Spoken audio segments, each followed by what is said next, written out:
Hello everyone, welcome to NRI tutor Malayalam. So ഇന്നത്തെ നമ്മുടെ വിഷയം എന്ന് പറയുന്നത് റെയിൽവേ സെക്ടർ. അടുത്ത ഒരു റാലി തരാൻ സാധ്യതയുള്ള ഗവൺമെൻറ്റിൻ്റെ ഇൻവെസ്റ്റ്മെൻറ്റൊക്കെ അല്ലെങ്കിൽ അവരുടെ ബജറ്റിലൊക്കെ ഏറ്റവും കൂടുതൽ ഫോക്കസ് ചെയ്തിട്ടുള്ള ഒരു സെക്ടറാണ് റെയിൽവേ സെക്ടർ. അപ്പോൾ ഈ റെയിൽവേ സെക്ടറിനെ കുറിച്ചിട്ടുള്ള ഒരു കംപ്ലീറ്റ് ആയിട്ടുള്ള സ്റ്റഡിയാണ് ഞാൻ ഉദ്ദേശിക്കുന്നത്. എന്തൊക്കെയാണ് ഈ സെക്ടറിൽ സംഭവിക്കുന്നത്, അതേപോലെ തന്നെ എന്ത് കാരണങ്ങൾ കൊണ്ടാണ് ഈ സെക്ടർ താഴേക്ക് വന്നത്, കറൻ്റ്ലി ആ കാരണങ്ങൾ ഇപ്പോൾ എക്സിസ്റ്റ് ചെയ്യുന്നുണ്ടോ ഇല്ലയോ, ഇങ്ങനത്തെ കാര്യങ്ങളൊക്കെ നമ്മൾ നോക്കുന്നുണ്ടാവും. പക്ഷേ ആ ഒരു പ്രോസസ്സിലേക്ക് നമ്മൾ പോകുന്നതിന് മുമ്പ് നിങ്ങൾ അറിഞ്ഞിരിക്കേണ്ട ഒരു വിഷയം എന്താണെന്ന് വെച്ചാൽ, ഇപ്പോൾ നോർമലി ഒരു റീറ്റെയിൽ ഇൻവെസ്റ്റേഴ്സ് പബ്ലിക് എന്താണ് ചെയ്യുന്നതെന്ന് വെച്ചാൽ, അവർ എപ്പോഴും ന്യൂസിൽ എന്തൊക്കെയാണോ ആരാണോ ഈ ന്യൂസ് കാണിക്കാൻ ഉദ്ദേശിക്കുന്നത്, അവരെന്തൊക്കെയാണോ ആ ന്യൂസിൽ കാണിക്കുന്നത് അതുപോലെ ആക്ട് ചെയ്യുന്ന ആൾക്കാരാണ് നോർമൽ പബ്ലിക് എന്ന് പറയുന്നത്. Okay, why I'm saying this because ഇപ്പം നിങ്ങൾ നോക്കിക്കഴിഞ്ഞാൽ ഡിഫൻസിൻ്റെ സെക്ടറിൽ ഒരു ബൂം വന്നിരുന്നു. എന്ന് വെച്ചാൽ ഒരു വാർ ഉണ്ടായി, ആ വാറിൽ നമ്മുടെ മിസൈലൊക്കെ നന്നായിട്ട് പ്രവർത്തിച്ചു. അപ്പം തന്നെ നമ്മുടെ ഡിഫൻസ് സ്റ്റോക്കുകളൊക്കെ മുകളിലേക്ക് പോകാൻ തുടങ്ങി. Everywhere in the YouTube channel, news, everywhere you can see defence. Okay, ഡിഫൻസിൻ്റെ സ്റ്റോക്കുകൾ, ലോങ് ടേം ഗ്രോത്തിലുള്ള സ്റ്റോക്കുകൾ, ഇങ്ങനെയൊക്കെ പറഞ്ഞ് ഒരുപാട് സ്റ്റോക്കുകളുടെ റെക്കമെൻഡേഷൻസും കാര്യങ്ങളും ഒക്കെ TV channels, news, YouTube channels, everywhere you can see the promotion of the defence stocks. പക്ഷേ ഇവിടെ എന്താണ് പറ്റുകയെന്ന് വെച്ചാൽ, ഏതെങ്കിലും ഒരു പെർട്ടിക്കുലർ സെക്ടറിൽ പെട്ടെന്നൊരു ന്യൂസ് കാരണമോ അല്ലെങ്കിൽ ഒരു ഇവൻ്റ് കാരണമോ ഒരു ബൂം വന്നു കഴിഞ്ഞാൽ ആ സെക്ടറിലുള്ള എല്ലാ സ്റ്റോക്കുകളും മുകളിലേക്ക് പോകാൻ വേണ്ടി തുടങ്ങും. ആ മുകളിലേക്ക് പോകുന്ന സ്റ്റോക്കുകളിൽ അതിൻ്റെ ഹൈ വാല്യുവേഷനുള്ള സ്റ്റോക്കുകളും ലോ വാല്യുവേഷനുള്ള സ്റ്റോക്കുകളും രണ്ടും ഉണ്ടാവും. പക്ഷേ ഒരു സെക്ടറിലെ ടെയിൽവിൻ ഉണ്ടാകുമ്പോൾ ഈ എല്ലാ സ്റ്റോക്കുകളും ഒരുമിച്ച് മുന്നോട്ട് പോകുമ്പോൾ തന്നെ പബ്ലിക്കിൽ എന്താ പറയുക, ഒരു ഹ്യൂഫോറിയ സ്റ്റേജിലായിരിക്കും പബ്ലിക് ഉണ്ടാവുക. അതേപോലെ തന്നെ ഗ്രീഡായിരിക്കും അവർക്കുണ്ടാവുക ഏറ്റവും കൂടുതൽ. ഈ സ്റ്റോക്ക് നമ്മുടെ കയ്യിൽ നിന്ന് വിട്ടുപോകുമോ എന്നുള്ള ഭയം കൊണ്ട് തന്നെ പെട്ടെന്ന് ആരൊക്കെ എന്തൊക്കെ പറയുന്നോ അതൊക്കെ അവർ വാങ്ങിക്കും. End of the day what will happen is, ഈ ഒരു റാലി എന്ന് പറയുന്നത് സെൻറ്റിമെൻറ്റ് കൊണ്ടുണ്ടാവുന്ന റാലിയാണ്, റാദർ ദാൻ കമ്പനിയുടെ ബിസിനസ്സിലോ അതേപോലെ തന്നെ ഫണ്ടമെൻ്റൽസിലോ ഒരു വലിയ മാറ്റങ്ങളൊന്നും ഇല്ലാതെ ഓവർ വാല്യൂഡ് ആയിട്ടുള്ള സ്റ്റോക്കുകളെ ഓവർ ഹൈപ്പ് കൊണ്ട് മാർക്കറ്റിൽ നമ്മളെപ്പോലത്തെ പബ്ലിക്കിൻ്റെ മേലേക്ക് അടിച്ചേൽപ്പിക്കുന്ന ഒരു രീതിയാണ് ഇതുവരെ കണ്ടിട്ടുള്ളത്. അതുകൊണ്ടാണ് നമ്മൾ പറയുന്നത്, ഞാനല്ല, സെബി പറയുന്നത് എന്താണ്, 18 കോടിയോളം വരുന്ന ഇന്ത്യൻ സ്റ്റോക്ക് മാർക്കറ്റിലെ ഡിമാറ്റ് അക്കൗണ്ടുകളിൽ 14 കോടി അക്കൗണ്ടുകൾ ആക്റ്റീവാണ്. ഈ 14 കോടി അക്കൗണ്ടിലും നോക്കിക്കഴിഞ്ഞാൽ സെബിൻ്റെ പുതിയ റിപ്പോർട്ട് വരുമ്പോൾ കഴിഞ്ഞ ഫിനാൻഷ്യൽ ഇയറിൽ ഏകദേശം 52,400 crore 52,400 കോടി രൂപയാണ് സ്റ്റോക്ക് മാർക്കറ്റിൽ റീറ്റെയിൽ ഇൻവെസ്റ്റേഴ്സ് ലൂസ് ചെയ്തിരിക്കുന്നത്. ഇതിൽ തന്നെ F&O ചെയ്യുന്ന ഒരു കണക്ക് വേറെ തന്നെയാണ്. അത് lakh crore മുകളിൽ പോയിട്ടുണ്ട് കഴിഞ്ഞ വർഷത്തെ ലോസുകൾ മാത്രം നോക്കിക്കഴിഞ്ഞാൽ. ഓവറോൾ 90% ആൾക്കാരും ലൂസ് ചെയ്യുന്നു, 10% മണി മേക്കിംഗ് ചെയ്യുന്നു. അപ്പോൾ എന്തുകൊണ്ടാണ് ഇത്രയും വലിയ ഡിഫറൻസ് എന്ന് ചോദിച്ചു കഴിഞ്ഞാൽ, പബ്ലിക് എപ്പോഴും ബൈ ചെയ്യുന്നത് ഗ്രീഡിലാണ്. നല്ല സ്റ്റോക്കുകളെ അതിൻ്റെ കറക്റ്റായിട്ടുള്ള സമയത്തിൽ നമ്മൾ എൻട്രി എടുക്കാതെ ന്യൂസിലും അതേപോലെ തന്നെ യൂട്യൂബ് ചാനൽസൊക്കെ കണ്ടിട്ട് നമ്മൾ എൻട്രി എടുക്കുമ്പോൾ ക്ലിയർ എൻട്രി എക്സിറ്റ് പോയിന്റ് ഇല്ലാതെ നമ്മൾ എൻട്രി എടുക്കുമ്പോഴാണ് ഈ പ്രശ്നങ്ങൾ മുഴുവൻ വരുന്നത്. അതുകൊണ്ടാണ് ഇത്രയും പൈസ പബ്ലിക് ലൂസ് ചെയ്യുന്നത്. അപ്പോൾ ഏതെങ്കിലും ഒരു സെക്ടറിൽ എന്തെങ്കിലും ഒരു ടെയിൽവിൻഡ് വന്ന കാരണം ആ സെക്ടർ മുന്നോട്ട് പോകുമ്പോൾ ദാറ്റ് ഡസൻറ്റ് മീൻ ആ സെക്ടറിലുള്ള എല്ലാ സ്റ്റോക്കുകളും നല്ലതാണ് എന്ന് അർത്ഥമില്ല.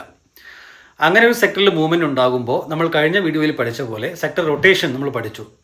എങ്ങനെയാണ് സെക്ടർ റൊട്ടേഷൻ സംഭവിക്കുന്നത്.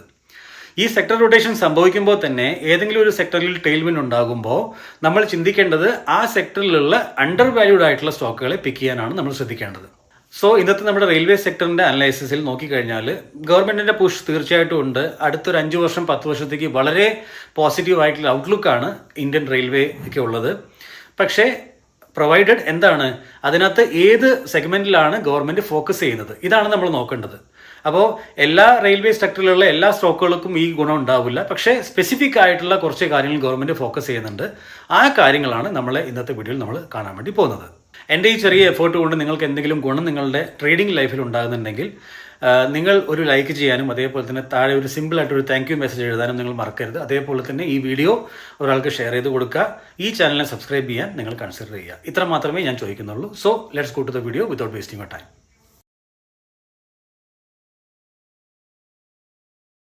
ഇന്ത്യൻ റെയിൽവേനെ കുറിച്ചിട്ടുള്ള ഒരു ഓവർവ്യൂ നമ്മൾ നോക്കുമ്പോൾ they are the 4th largest rail network in the world, അല്ലെ, ലോകത്തിലെ 4th ലാർജസ്റ്റ് റെയിൽ നെറ്റ്വർക്കാണ്.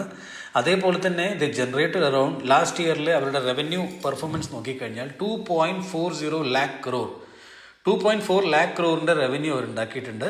അതേപോലെ തന്നെ 52 കോടി പാസഞ്ചർ നമ്പേഴ്സ് ഇൻക്രീസ് ആയിട്ടുണ്ട്. ടോട്ടൽ 648 കോടി പാസഞ്ചേഴ്സാണ് ഇതിൽ കൂടെ ട്രാവൽ ചെയ്തിരിക്കുന്നത്.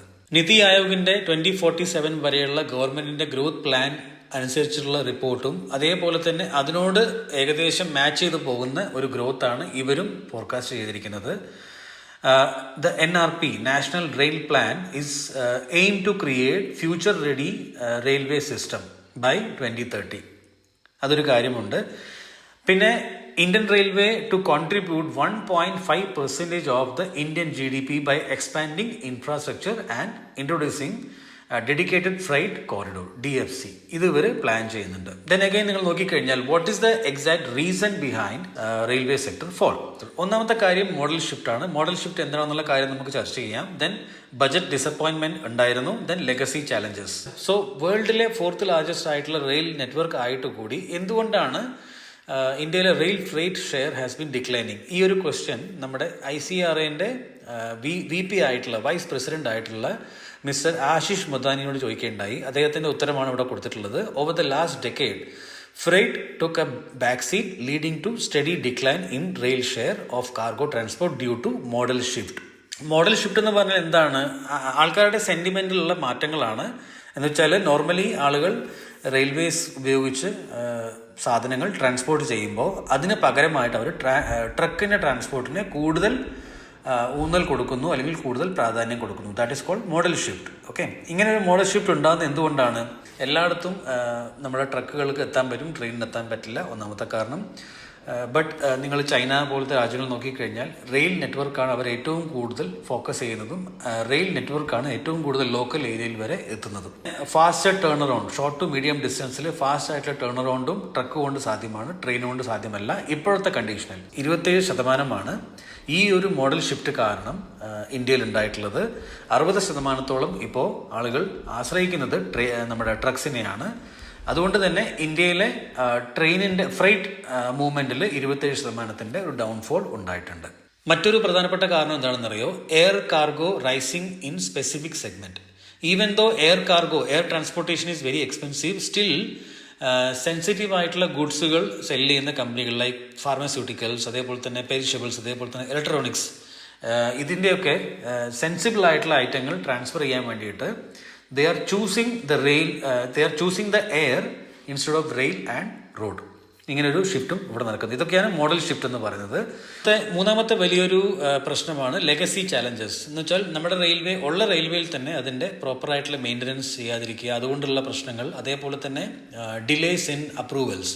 എന്ന് വെച്ചാൽ ഇപ്പോൾ കാർഗോ കൊണ്ട് പോകുന്നതും വരുന്നതുമായിട്ടുള്ള ട്രെയിനുകൾ സ്ലോ ക്ലിയറൻസും, അതേപോലെ തന്നെ അവർക്ക് പ്രോപ്പറായിട്ട് ഇതിനെ ഓഫ് റോഡ് ചെയ്യാനുള്ള യാർഡിൻ്റെ ക്ലിയറൻസ്, ഇതൊക്കെ ടൈം ടു ടൈം കിട്ടാത്തത് കൊണ്ട് റെയിൽവേയിൽ നമ്മൾ ട്രാൻസ്ഫർ ചെയ്യുമ്പോൾ അത് അൾട്ടിമേറ്റ്ലി എഫക്റ്റ് ചെയ്യുന്നത് ആരെയാണ്? എൻഡ് യൂസറിനെയാണ്. എൻഡ് യൂസർ അല്ല, അതിൻ്റെ ആരാണോ ഈ ബിസിനസ് ചെയ്യുന്നത് അവരെ ഇത് വല്ലാണ്ട് എഫക്റ്റ് ചെയ്യും. ഓക്കെ, പിന്നെ ലാസ്റ്റ് മൈൽ കണക്ടിവിറ്റി ഇവർക്ക് വളരെ കുറവാണ്. ഇന്ത്യൻ റെയിൽ നെറ്റ്വർക്കിന് ഇപ്പോൾ ലാസ്റ്റ് മൈൽ കണക്ടിവിറ്റി ഇല്ല. ഏതെങ്കിലും ഒരു മേജർ സിറ്റിയിൽ മാത്രം പോകും, അവിടെ ആയിരിക്കും ലാസ്റ്റ് പോയിന്റ്. അവിടുന്ന് പിന്നെ again the businessman have to call a truck and transfer the goods into the truck and go to the end point. അപ്പോൾ അങ്ങനെ ഒരു പ്രശ്നം നമ്മുടെ ഈ ഒരു ഇതിലുണ്ട്. Then tariff complexity. Indian railway historically overcharged to the people just to subsidise passengers fares. അപ്പോൾ അതും ഒരു പ്രശ്നം തന്നെയാണ് ഇവർക്ക് ഉണ്ടായിരുന്നത്. അപ്പോൾ മറ്റൊരു പ്രധാനപ്പെട്ട റീസൺ ആയിരുന്നു ബജറ്റിലുണ്ടായിരുന്ന പ്രശ്നം. കാരണം ഈ ഒരു സെക്ടറിൽ എന്തായാലും ഗവൺമെൻറ് സ്പെൻഡ് ചെയ്യുമെന്ന് ആളുകൾ വിചാരിച്ചിരുന്നു, പക്ഷേ അതങ്ങനെ സംഭവിച്ചില്ല. ഓക്കെ, അതും ഒരു മെയിൻ റീസൺ ആയിരുന്നു. പിന്നത്തെ ഒരു വലിയൊരു പ്രശ്നമായിരുന്നു ഓർഡർ ഷോർട്ടേജസ്. ഈ റെയിൽവേ കമ്പനികൾക്ക് ആർക്കും നല്ല ഓർഡേഴ്സ് കിട്ടുന്നുണ്ടായിരുന്നില്ല. പിന്നെ ഹൈ വാല്യുവേഷനിലായിരുന്നു ഇവരൊക്കെ ട്രേഡ് ചെയ്തിരുന്നത് ആ സമയത്ത്, റൈറ്റ്? അപ്പോൾ ഓർഡർ ഷോർട്ടേജസ് 2023 ഉണ്ടായിരുന്ന ആ ഒരു വലിയൊരു മാസീവ് ഓർഡറിൻ്റെ ഒരു വാല്യൂ വന്നതിന് ശേഷം, ഒരു വേവ് വന്നതിന് ശേഷം, because of Vande Bharat trains and station upgrades, the pipeline temporarily slowed. Okay, companies so delays in new tenders and some execution bottlenecks. ഈ ഒരു പ്രശ്നം ഉണ്ടായിരുന്നു. അതേപോലെ തന്നെ ഹൈ വാല്യുവേഷൻ ആയിരുന്നു. 40 to 60x ആയിരുന്നു റെയിൽവേ സ്റ്റോക്കുകൾ ട്രേഡ് ചെയ്തുകൊണ്ടിരുന്നത്. ഇത്രയും കാര്യങ്ങൾ നമ്മൾ why the sector was falling, ഇതിന് റീസൺ നമ്മൾ നോക്കി. ഇനി നമ്മൾ നോക്കാൻ പോകുന്നത് why is the scenario changing, എന്തൊക്കെയാണ് ഇപ്പോൾ ചേഞ്ച് ആവുന്നത് ഈ സെക്ടറിൽ. ഇതൊരു ടേൺ അറൗണ്ട് സ്റ്റോറി ആണോ എന്നുള്ള കാര്യങ്ങളാണ് നമ്മളിപ്പോൾ ഇനി നോക്കാൻ പോകുന്നത്. അതിൽ എടുത്തു പറയേണ്ട കാര്യങ്ങളാണ് ഗവൺമെന്റിന്റെ initiatives which is boosting the growth of railway sector. അതിൽ ഒന്നാമത്തെ കാരണമാണ് നമ്മുടെ ഗതിശക്തി മിഷൻ. ഓക്കെ, ഈ ഗതിശക്തി മിഷൻ അണ്ടറിലാണ് വന്ദേ ഭാരത് വന്നതും എല്ലാം ഇനി മുമ്പോട്ടുള്ള എല്ലാ പ്ലാനുകളും വരുന്നത്. ഗതിശക്തി മിഷൻ അണ്ടറിൽ തന്നെ 400ഓളം പുതിയ വന്ദേ ഭാരത് ട്രെയിനുകൾ കൊണ്ടുവരാനുള്ള പദ്ധതികളും ഗവൺമെന്റിനുണ്ട്. ദെൻ നിങ്ങൾ make in India for railways focus on indigenization and local sourcing, ഈ ഒരു കാര്യം ഇതിനകത്തുണ്ട്. Kavach system, automatic train protection system, huge opportunity for safety tech companies. ഇങ്ങനത്തെ ഒരു പുഷ് ഗവൺമെന്റിന്റെ ഭാഗത്ത് നിന്ന് ഉണ്ടാവുന്നുണ്ട്.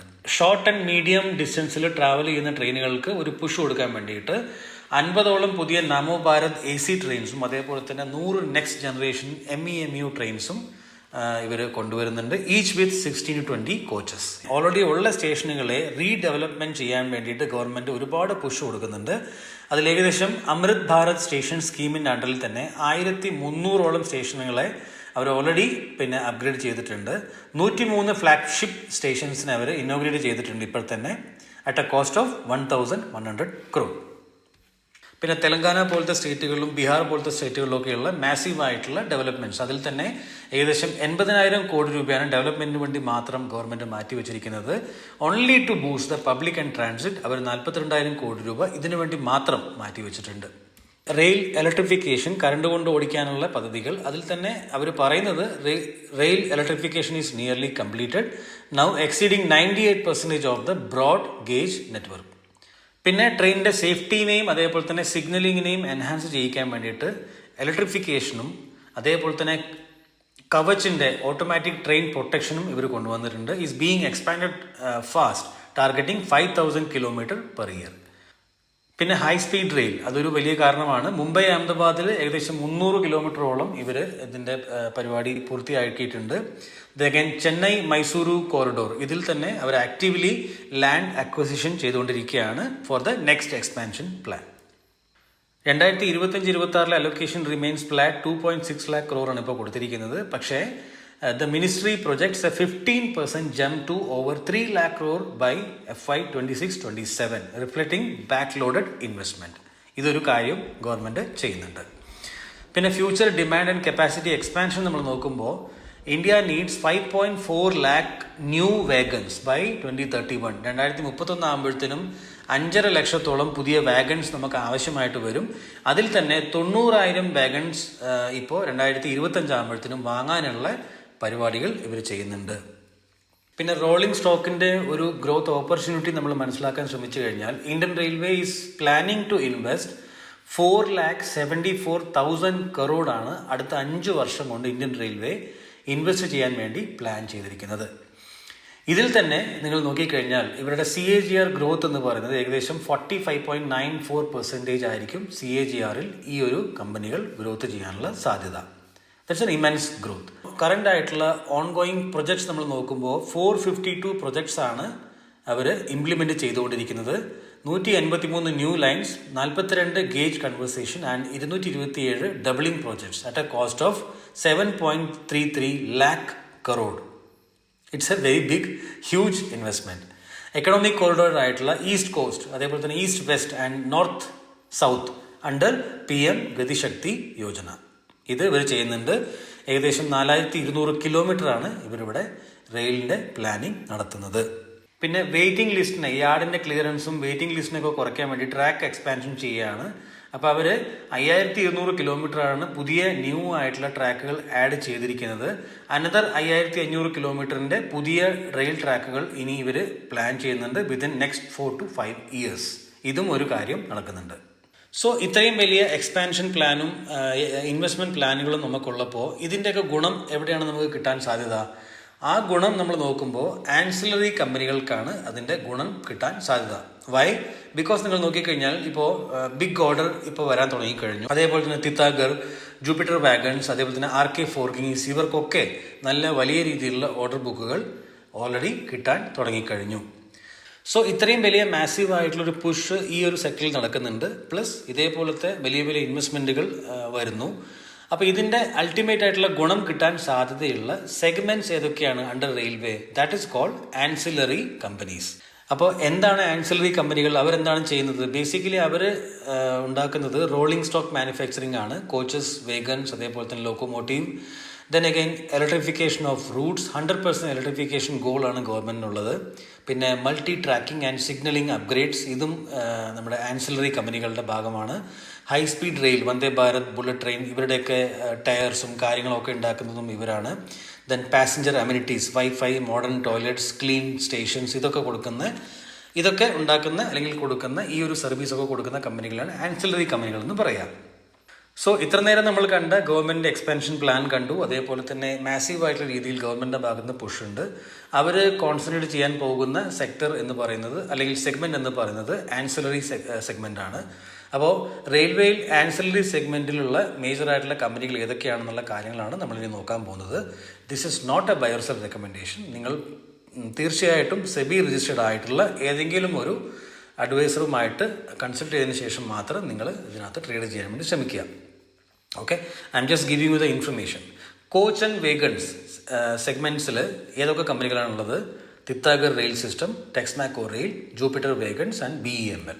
Okay, then forgings and wheel parts ഉണ്ടാക്കുന്ന കമ്പനികൾ ഏതൊക്കെയാണ്? രാമകൃഷ്ണ ഫോഗിങ്സ്, ഭാരത് ഫോഗ്, and GR infra projects, axle parts. Okay, then safety system, Kavach safety system ഉണ്ടാക്കുന്ന കമ്പനികൾ ഏതൊക്കെയാണ്? BEL, Bharat electronics, Kernex micro system, HBL power system. Electrification, അതിൽ Kalpataru power transmission, KEC international, LNT.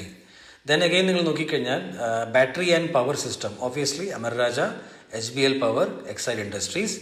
Then again couplers and railway parts, അതുണ്ടാക്കുന്ന കമ്പനികൾ Ramakrishna forgings, Jupiter wagons, Texmaco rail. ഇവരൊക്കെയാണ് couplers and railway parts ഉണ്ടാക്കുന്ന കമ്പനികൾ. Station upgrades ചെയ്യുന്ന കമ്പനികൾ ഇതൊക്കെയാണ്? NBCC India limited, RITE RITES limited, അതേപോലെ തന്നെ Ircon international. Signalling and telecom കൈകാര്യം ചെയ്യുന്ന കമ്പനികളാണ് BEL, RailTel corporation, Siemens India, അതേപോലെ തന്നെ Hitachi rail STS India limited. Then tracks and infrastructure ഉണ്ടാകുന്ന കമ്പനികളാണ് IRCON international, RITES, RBNL, LNT. Then ticketing IT service, RailTel, IRCTC, TCS, CDSL, ഇവരൊക്കെയാണ് ticketing and IT service provide ചെയ്യുന്ന കമ്പനികൾ.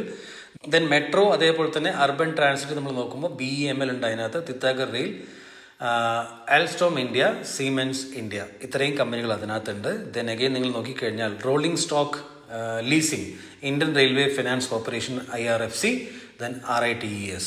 പിന്നെ ഏറ്റവും പ്രധാനപ്പെട്ട ഒരു കാര്യം പറയാനുള്ളത്, ഈ ഒരു സെക്ടറിലൊക്കെ എല്ലാ പരിപാടികളും നടന്നതിന് ശേഷമാണ് നമ്മുടെ IRCTCൻ്റെ നമ്പർ വരിക. IRCTCക്ക് ഇതിൻ്റെ ഗുണങ്ങൾ കിട്ടുക ഏറ്റവും അവസാനമാണ്. കാരണം ആദ്യം ട്രെയിൻ വേണം, ട്രാക്ക് വേണം, ബാക്കിയുള്ള സ്പെയർ പാർട്സ് വേണം, ലൈറ്റ് വേണം, നല്ല ഫെസിലിറ്റി വേണം, സ്റ്റേഷൻ മെയിൻറ്റെയിൻ ആയിരിക്കണം. ഇങ്ങനത്തെ എല്ലാ കാര്യങ്ങളും ചെയ്തതിന് ശേഷം അവസാനമാണ് IRCTC എത്തുക, അല്ലേ?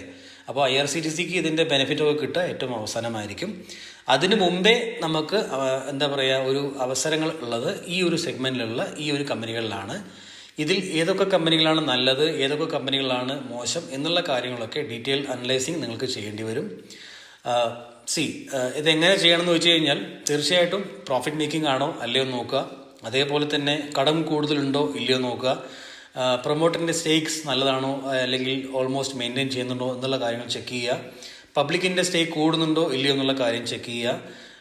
Year on year sales growth, profit growth match ചെയ്ത് നോക്കുക. ഇങ്ങനത്തെ കാര്യങ്ങളൊക്കെ ചെക്ക് ചെയ്തിട്ട് നിങ്ങൾക്കൊരു കൺക്ലൂഷൻ എത്താൻ നിങ്ങൾക്ക് പറ്റും. ഞാൻ കൊടുത്തിരിക്കുന്ന കമ്പനികളൊക്കെ ഏകദേശം അതിൻ്റെ ഫൈനാൻസൊക്കെ നിങ്ങൾ നോക്കിയിട്ട് നിങ്ങളുടെ ഡിസിഷൻ നിങ്ങൾ സ്വന്തമായിട്ട് എടുക്കുക. This is not a buy or sell recommendation for you. If you are keen to learn about the stock market, നിങ്ങൾക്ക് അതിനെക്കുറിച്ച് കൂടുതൽ മനസ്സിലാക്കണമെന്ന് ആഗ്രഹമുണ്ടെങ്കിൽ, പഠിക്കണമെന്ന് ആഗ്രഹമുണ്ടെങ്കിൽ അവർക്ക് വേണ്ടി മാത്രമുള്ളതാണ്.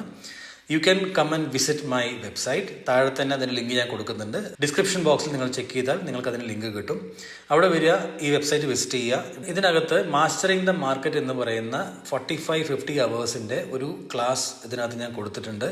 A to Z കാര്യങ്ങൾ അബൌട്ട് ഇൻവെസ്റ്റ്മെൻറ്റ് എല്ലാം നിങ്ങൾക്കിവിടെ പഠിക്കാൻ വേണ്ടി പറ്റും. എൻ്റെ മേജർ ആയിട്ടുള്ള ഇതിനകത്ത് എന്താ പറയുക, ട്രേഡിംഗ് മൈൻഡ് സെറ്റ് മുതൽ ഫണ്ടമെൻ്റൽ അനലൈസിങ് എങ്ങനെ കൃത്യമായിട്ട് ചെയ്യണം, അതിൻ്റെ ഡീറ്റെയിൽ ആയിട്ടുള്ള ക്ലാസ്സുകൾ, റെഡിമെയ്ഡ് ആയിട്ടുള്ള കമ്പനി ലിസ്റ്റ് നിങ്ങൾക്ക് ഞാൻ തരുന്നുണ്ടാവും. അതിനകത്ത് എങ്ങനെ ട്രേഡ് ചെയ്യണം എന്നുള്ള കാര്യം ഞാൻ പറയുന്നുണ്ടാവും. എൻ്റെ 8ഓളം മേജറായിട്ടുള്ള സ്ട്രാറ്റജീസ് നിങ്ങൾക്ക് ഞാൻ പഠിപ്പിക്കുന്നുണ്ടാവും. ഫണ്ടമെൻ്റൽ അനലൈസിങ്, അതിൻ്റെ ബേസിക് കാര്യങ്ങൾ മുതൽ അഡ്വാൻസ്ഡ് ആയിട്ടുള്ള കാര്യങ്ങൾ വരെ നമ്മൾ ചർച്ച ചെയ്യുന്നുണ്ടാവും. ദെൻ നിങ്ങൾ നോക്കിക്കഴിഞ്ഞാൽ ടെക്നിക്കൽ അനലൈസിങ് ഞാൻ പറഞ്ഞു, 8ഓളം സ്ട്രാറ്റജികൾ നമുക്ക് പഠിക്കാം. ബിസിനസ് അനലൈസിങ് നമ്മൾ പഠിക്കുന്നുണ്ടാവും. ദെൻ അഗെയിൻ നിങ്ങൾക്ക് ഫ്രോഡ് ചെക്ക് എങ്ങനെ ചെയ്യാം, ഒരു കമ്പനിയിൽ എന്തെങ്കിലും ഫ്രോഡ് നടക്കാൻ സാധ്യതയുണ്ടോ, അല്ലെങ്കിൽ ആ കമ്പനി ഒരു ഫ്രോഡ് കമ്പനിയാണോ, ആ മാനേജ്മെൻറ്റ് ഒരു ഫ്രോഡ് കമ്പനിയാണോ, ഇങ്ങനത്തെ കാര്യങ്ങളെ ചെക്ക് ചെയ്യാൻ വേണ്ടിയിട്ടുള്ള ഫ്രോഡ് ചെക്ക് എങ്ങനെ ചെയ്യാം തുടങ്ങിയിട്ടുള്ള കാര്യങ്ങളെ ഉൾപ്പെടുത്തിക്കൊണ്ട് ഒരു വലിയൊരു സെഷൻ ഞാൻ അവിടെ കൊടുത്തിട്ടുണ്ട്. മണി മാനേജ്മെൻറ്റ് എങ്ങനെ ചെയ്യണം എന്നുള്ള കാര്യങ്ങൾ ഞാൻ പഠിപ്പിക്കുന്നുണ്ട്. അതിനുവേണ്ടി നിങ്ങൾക്ക് എങ്ങനെ നിങ്ങളുടെ ട്രേഡിംഗ് അക്കൗണ്ടിനെ മെയിൻറ്റെയിൻ ചെയ്യാൻ ഒരു ഗൂഗിൾ ഷീറ്റ് ഞാൻ അവിടെ പ്രൊവൈഡ് ചെയ്യുന്നുണ്ട്. ദെൻ ഈ ഒരു സ്ട്രാറ്റജികൾ ഉപയോഗിച്ചിട്ട് വരുന്ന ട്രേഡുകൾ എന്ന് വെച്ചാൽ ലേറ്റസ്റ്റ് ആയിട്ട് വരുന്ന ചാർട്ട് പാറ്റേൺസ് ഇവിടെ ഞാൻ കൊടുക്കുന്നുണ്ട് നിങ്ങൾക്ക് പഠിക്കാൻ വേണ്ടിയിട്ട്. അതുകൂടാതെ നിങ്ങൾ ഏറ്റവും ബോട്ടത്തിൽ വന്നു കഴിഞ്ഞാൽ ഇത്രയും ആളുകളുടെ റിവ്യൂസ് നിങ്ങൾക്ക് അവിടെ വായിക്കാൻ വേണ്ടി പറ്റും. You can read all those reviews, all are positive, very good reviews. അതേപോലെ തന്നെ നിങ്ങൾക്ക് വീഡിയോ റിവ്യൂ കാണുന്നുണ്ടെങ്കിൽ തീർച്ചയായിട്ടും ഇതിൻ്റെ ഫസ്റ്റ് പേജിൽ വരിക വെബ്സൈറ്റിൻ്റെ, അവിടെ തന്നെ നിങ്ങൾക്ക് അതിൻ്റെ വീഡിയോ റിവ്യൂസും അവൈലബിൾ ആയിരിക്കും. So if you are keen to learn about the stock market, you can definitely check out my website and you can take a better decision. Thank you so much. I'll see you with another video. Bye-bye.